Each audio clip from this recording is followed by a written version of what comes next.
Alléluia, gloire à Dieu. Aujourd'hui, nous sommes bénis de pouvoir célébrer ce qu'on appelle la fête des Pères. Et avant de commencer le message que le Seigneur nous a donné, présentons-nous au Seigneur et demandons son intervention.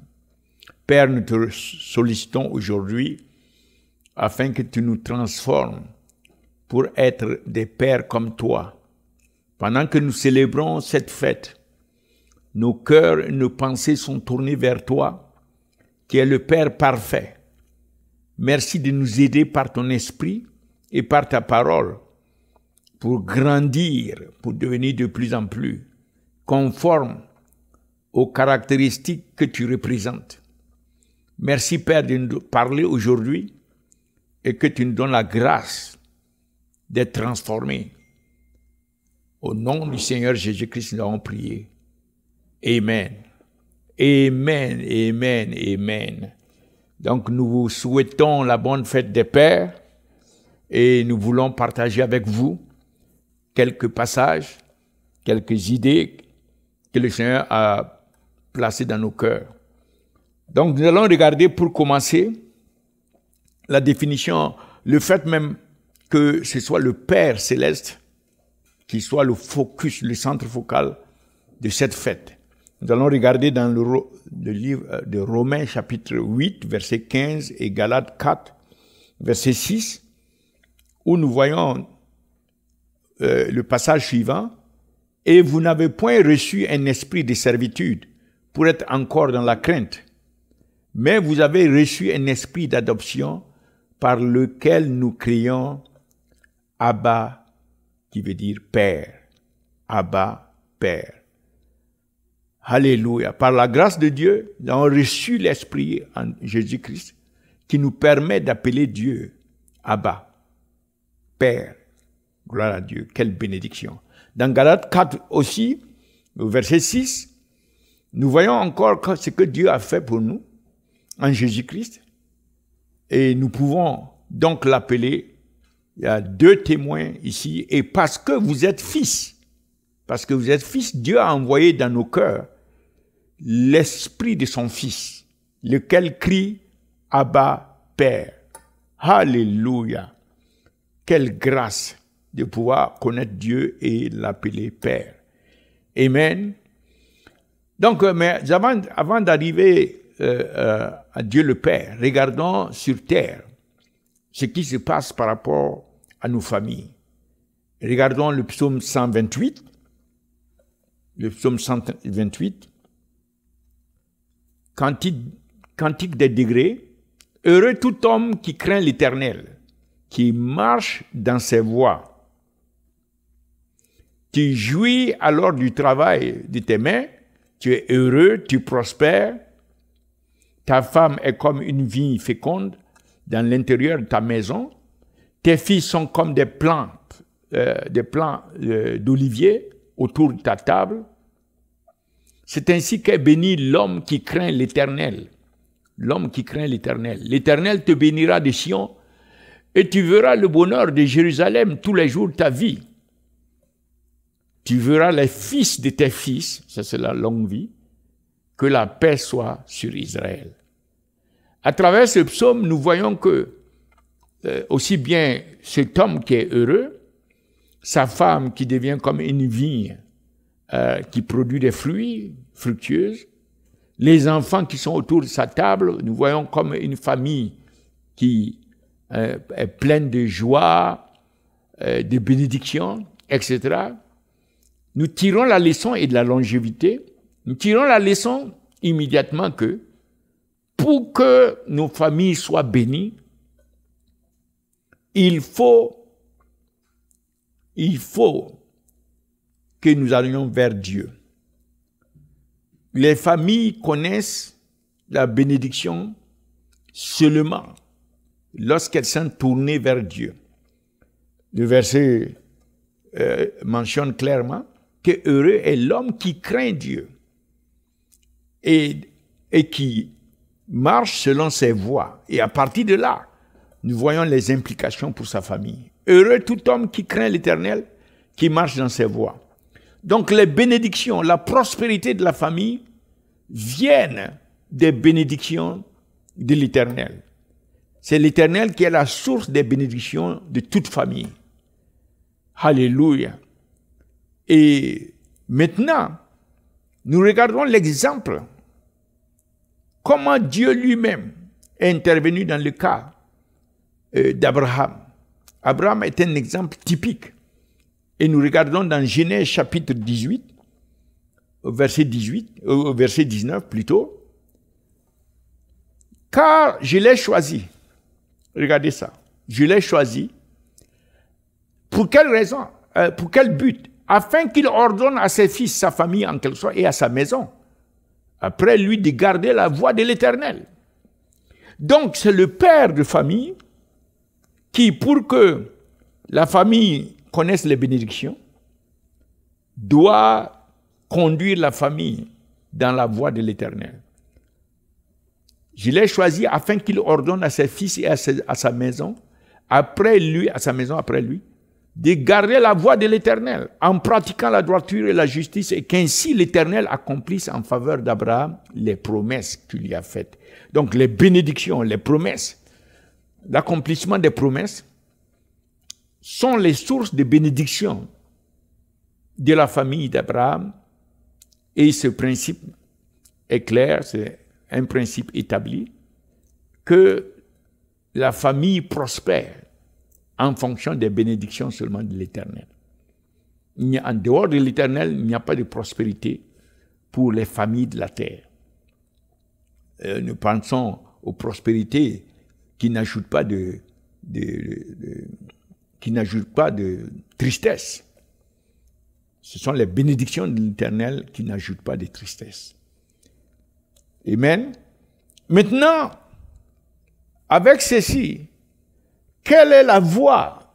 Donc le Père sur la terre, doit connaître la voie de l'Éternel, afin de pouvoir ordonner et guider sa famille dans la voie de l'Éternel. La voie de l'Éternel, nous savons très bien que, selon Jean 14, verset 6, la Bible dit, Jésus a dit, je suis le chemin, c'est-à-dire je suis la voie, je suis le chemin, je suis la voie, la vérité et la vie. Je suis la vérité, le chemin et la vie. Donc, la connaissance de Jésus-Christ est ce que le Père terrestre doit mettre au centre de la vie de la famille, pour que l'Éternel accomplisse en faveur de cette famille les promesses qu'il a faites.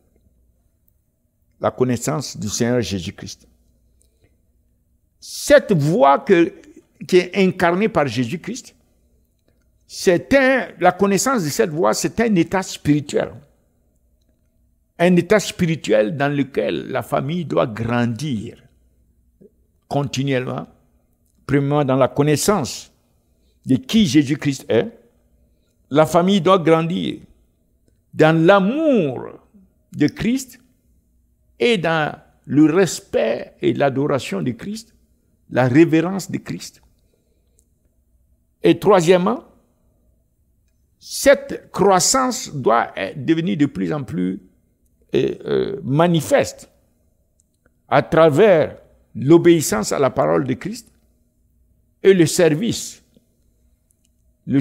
qui est rendu à Christ. Donc ça fait trois aspects de l'état spirituel que la famille doit incarner. Le père de famille doit conduire la famille dans la voie de l'Éternel, qui peut se résumer en ceci. Cette voie, c'est Jésus-Christ. Et les aspects de cette voie, c'est de grandir dans la connaissance de Christ, grandir dans l'amour de la personne de Christ et la révérence de la personne de Christ, l'adoration de Christ. Et troisième aspect, grandir dans l'obéissance à sa parole et dans le service à Christ. Nous voyons très bien ce que Josué a tiré comme conclusion dans Josué chapitre 24, au verset 15. nous voyons Josué dire, voilà ça, et si vous ne trouvez pas bon de servir l'Éternel, choisissez aujourd'hui qui vous voulez servir. Ou les dieux que servaient vos pères au-delà du fleuve, ou les dieux des Amoréens dans le pays desquels vous habitez. Moi, ça c'est une décision du Père, un Père qui craint l'Éternel. Moi et ma maison, nous servirons l'Éternel. Et nous croyons que tout père de famille doit incarner ça. Tout père de famille doit arriver à ce que la famille grandisse dans la connaissance de Christ, grandisse dans l'amour et l'adoration de Christ et dans le service ensuite exprimé à travers l'obéissance à sa parole. Et Josué en est arrivé à ça. Ça, c'est une direction essentielle pour la famille. Ce que Josué a exprimé ici. Moi et ma maison, nous servirons l'Éternel. Qu'il en soit ainsi pour nous et nos maisons, au nom de Jésus-Christ. Alors, puisque tout tourne autour du Père céleste, l'Éternel, et c'est de lui que viennent les bénédictions, c'est du Père que découle. Et l'Éternel, lorsque nous rentrons dans la voie de Jésus-Christ, la voie qu'est Jésus-Christ, alors nous voyons que les promesses de l'Éternel sont oui et amen en Christ. Nous allons donc regarder 6 points essentiels que nous pensons que les pères terrestres doivent conduire les familles à connaître ces 6 points, à grandir selon ces 6 points. Le premier point, c'est de faire connaître à la famille que nous avons un Père dans les cieux. Selon Matthieu chapitre 6, verset 9, le Seigneur Jésus-Christ a indiqué à ses disciples que lorsque nous prions, voici donc comment vous devez prier. Notre Père qui est aux cieux. Alléluia, que ton nom soit sanctifié. Donc, tout père sur la terre doit orienter la famille, sa famille, vers le Père qui est dans les cieux. Nous devons faire connaître à nos familles que nous avons tous un Père qui est dans les cieux. La prière de la famille doit servir à cela. Que la famille puisse être de plus en plus consciente de ce Père que nous avons tous dans les cieux et adorer ce Père, sanctifier son nom. Alléluia. Ça, c'est le premier point sur lequel nous pensons que la famille doit se regrouper. Deuxième point sur lequel la famille, nous pensons, doit se regrouper, c'est que ce Père-là, selon Éphésiens 1, verset 17, Éphésiens 1, verset 17, la Bible dit, afin que le Dieu de notre Seigneur Jésus-Christ, le Père de gloire, vous donne un esprit de sagesse et de révélation dans sa connaissance. Donc,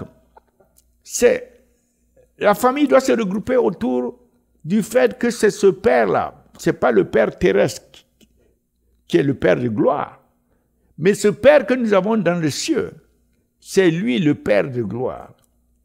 Et nous devons nous regrouper autour de lui pour qu'il nous donne l'esprit de sagesse et de révélation pour que nous puissions nous développer dans la connaissance de qui il est et qui est Christ. Alléluia. Le Père de gloire. Ça, c'est le deuxième point autour duquel nous pensons que, aussi bien dans l'enseignement, dans le partage de la Bible, de la parole, que dans la prière, la famille doit se développer. Le troisième point, le Père de gloire. Le troisième point, c'est selon Matthieu, chapitre 6, verset 33. Matthieu chapitre 6, verset 33. Il s'agit là d'ordonner nos priorités. Cherchez premièrement le royaume et la justice de Dieu. Premièrement, le royaume et la justice de Dieu. Et les bénédictions et toutes ces choses vous seront données par-dessus. Donc, la priorité doit être respectée au niveau de la famille pour que le règne de Christ soit dans nos vies, le règne de Christ soit dans tout ce que nous faisons, et aussi la justice de Dieu. Parce que le règne, le royaume de Christ, c'est un royaume d'équité, c'est un royaume de justice, c'est un royaume propre. Ce n'est pas un royaume comme la terre, avec des péchés, avec des iniquités et autres. Et ce royaume-là, si nous cherchons ce royaume, la Bible dit que le royaume de Dieu, c'est la justice, la paix et la joie dans le Saint-Esprit. La justice, la paix et la joie dans le Saint-Esprit. Donc, nous devons nous focaliser en tant que famille sur la priorité que Dieu nous a demandée. La priorité que Dieu nous a demandée, c'est le règne de Christ, le règne de sa justice, le règne de sa sainteté et le système de valeurs de Christ en quelque sorte. Ce que Christ valorise. Alléluia. Y compris en termes de justice, les fruits de l'esprit. Les fruits de l'esprit. Parce que la justice, la joie et la paix, ça doit être par l'Esprit de Christ, par le Saint-Esprit. Donc, ce sont des fruits en quelque sorte, ce sont des fruits du Saint-Esprit. Et nous devons en faire la priorité dans nos familles. Un vrai père, un père qui veut la bénédiction de sa famille, doit en faire la priorité, le règne de Christ et les fruits de l'esprit dans la famille. Amen. Et donc, nous regardons, ça c'est le troisième point. Le quatrième, c'est la volonté. La volonté du Père. Selon Luc 22, verset 42. En tant qu'être humain, nous avons notre propre volonté. Mais nous devons nous éduquer au niveau de notre famille. Que notre volonté est secondaire par rapport à la volonté du Père céleste. Le Père qui est dans les cieux. Alors, dans Luc 22, 42, le Seigneur Jésus-Christ nous donne l'exemple ici, en disant, lorsqu'il s'est retrouvé dans le jardin de Gethsemane en priant, il dit, Père, si tu voulais éloigner de moi cette coupe, toutefois, que ma volonté ne se fasse pas, mais la tienne. Le Seigneur Jésus-Christ a valorisé la volonté du Père au-dessus de sa propre volonté. Il a placé la volonté du Père au-dessus de sa propre volonté. Et c'est ça l'exemple essentiel que nous devons adopter au niveau de nos familles. Et en tant que père de famille, nous devons éduquer la famille à mettre la volonté du Père au-delà de nos propres volontés. Ceci est extrêmement important, ce d'autant plus que Jésus a dit, ce ne sont pas ceux qui disent « Seigneur, Seigneur » qui vont rentrer, mais ceux qui font la volonté du Père. Ceux qui font la volonté du Père. Et en tant que Père terrestre qui aimons, si nous aimons réellement nos familles, nous devons apporter cette éducation de donner la suprématie à la volonté du Père au-dessus de notre propre volonté. Mais ça, c'est toute une éducation. Alléluia. Donc, ça, c'est le quatrième point. Le cinquième point, c'est concernant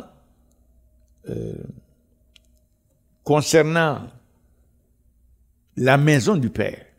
Dans Jean chapitre 8, verset 18 et Jean 14, verset 2. Jean 8, verset 18. Nous voyons, je rends témoignage de moi-même et le Père qui m'a envoyé rend témoignage de moi.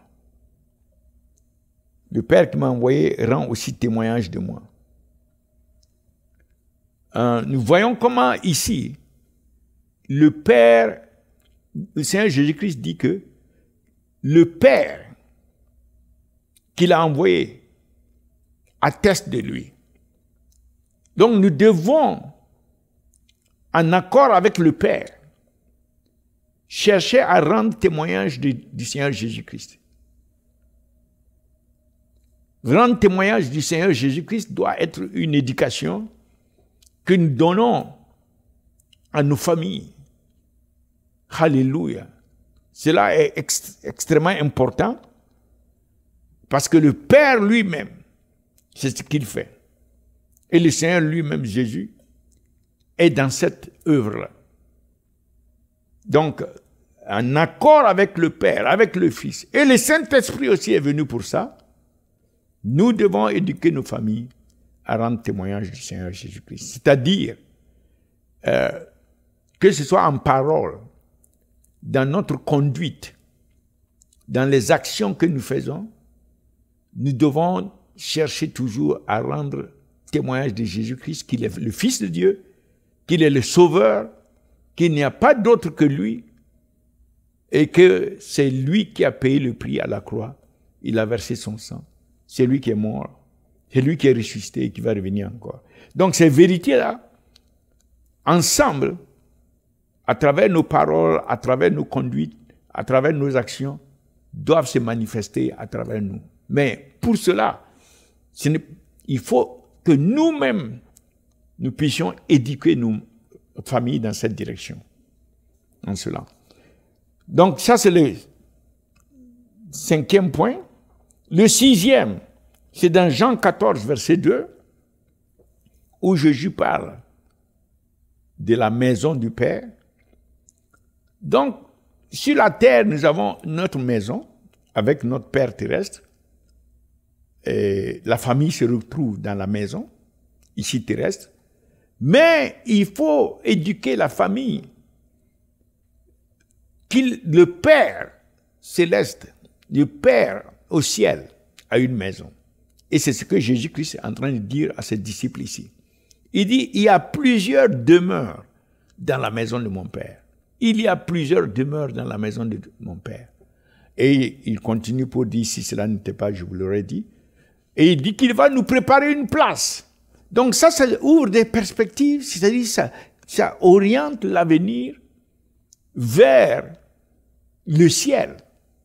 Nous devons vivre sur la terre, mais avec la perspective éternelle de vie au ciel, avec le Père céleste. Et c'est ce que le Seigneur Jésus-Christ est en train de donner ici. Et nous devons mettre ça au centre de la vie spirituelle de nos familles. Alléluia. Donc c'est là où nous préparons de ce fait, puisque nous devons aller vivre avec le Père dans sa maison, au ciel. Ça veut dire que nous devons nous apprêter pour son retour. Parce qu'il va revenir enlever son Église. Il va venir enlever les enfants de Dieu avant la tribulation. Donc, à son retour, il doit nous trouver prêts. Comment nous allons nous apprêter si nous ne comprenons pas que nous ne sommes pas sur la terre éternellement et que, en fait, notre demeure, ce n'est pas ici. Notre demeure, c'est dans la maison du Père.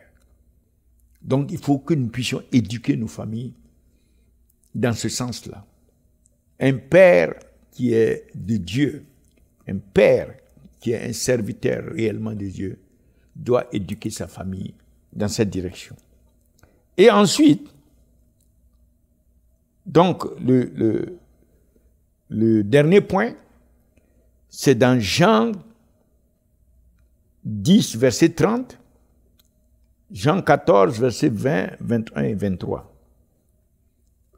Jean 10, verset 30. Le Seigneur Jésus-Christ exprime ici, moi et le Père, nous sommes un. Ça, c'est le Seigneur Jésus-Christ. Lui et le Père, ils sont un. Ça, c'est une unité essentielle, extrêmement importante. Mais le Seigneur Jésus-Christ a dit que le temps viendra, dans Jean 14, verset 20, il dit le temps viendra, il dit en ce jour-là, vous connaîtrez que je suis en mon Père, que vous êtes en moi et que je suis en vous. Donc le Seigneur Jésus-Christ est en train de dire que dans l'avenir, nous devons nous attendre, nous devons développer cette foi, que nous serons un avec lui et le Père. En ce jour-là, vous connaîtrez que je suis en mon Père, que vous êtes en moi et que je suis en vous. Ça, c'est une union. C'est une union à laquelle nous devons espérer, nous devons croire. C'est une union excellente qui dépasse toute autre union. Et de ce fait, même ici sur la terre, dans Jean 14, verset 21 et 23, il y a deux promesses essentielles, capitales. Celui qui a mes commandements et qui les garde, c'est celui qui m'aime. Et celui qui m'aime sera aimé de mon Père. Je l'aimerai et je me ferai connaître à lui. Je me ferai connaître à lui. Nous devons amener nos familles dans ce sens. Celui qui a mes commandements et qui les garde, c'est celui qui m'aime. Et celui qui m'aime sera aimé de mon Père. Je l'aimerai. Donc, le Père va aimer. Le Seigneur Jésus-Christ lui-même va aimer. Lorsque nous éduquons nos familles à aimer le Seigneur et à cause de cet amour-là, aimer, obéir à sa parole. Cela va amener que nous puissions grandir dans la révélation du Seigneur Jésus-Christ. Il va se révéler davantage à nous. Au verset 23, encore, Jésus insiste, si quelqu'un m'aime, il gardera ma parole. C'est-à-dire, il va obéir à ma parole. Quelle que soit la situation, que nous n'abandonnions jamais la parole de Dieu. Et mon Père l'aimera. Nous viendrons à lui et nous ferons notre demeure chez lui. Alléluia. Quelle promesse. Quelle promesse. Et nous prions, nous désirons, nous soupirons. Ne pas être seuls à jouir de ces promesses-là, l'accomplissement de ces promesses. Mais nous désirons comme Abraham doit amener sa famille selon les voies de l'Éternel, afin que tout ce que l'Éternel a promis, a déclaré, s'accomplisse dans la vie d'Abraham et de sa famille. Nous aussi, de la même manière, nous devons amener nos familles à embrasser les voies de l'Éternel, embrasser sa parole, afin que les promesses que l'Éternel fait en Christ puissent se manifester, s'accomplir pour nous et nos familles. Donc, nous célébrons les pères sur la terre, mais nous voyons en même temps, les pères sur la terre ont une grande responsabilité vis-à-vis de la famille. En tant que ceux qui donnent la vie, puisque les enfants viennent c'est le père qui, la semence du père, comme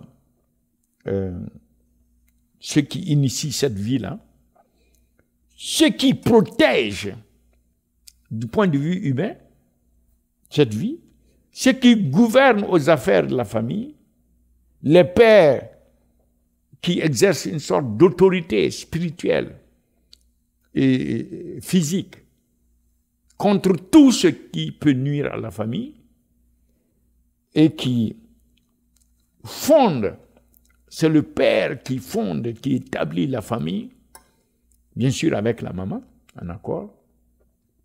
Donc, nous, en tant que pères, nous devons penser non seulement par rapport aux bénédictions sur la terre, mais aussi des bénédictions d'en haut. Car les bénédictions de Dieu, non seulement ici sur la terre, Dieu transforme premièrement les circonstances en notre faveur lorsque nous amenons la famille dans les voies de Dieu. Les choses concourent au bien de la famille, la faveur de Dieu est sur la famille. Deuxièmement, non seulement les circonstances tournent pour le bien et la faveur sur la famille, mais en plus, Dieu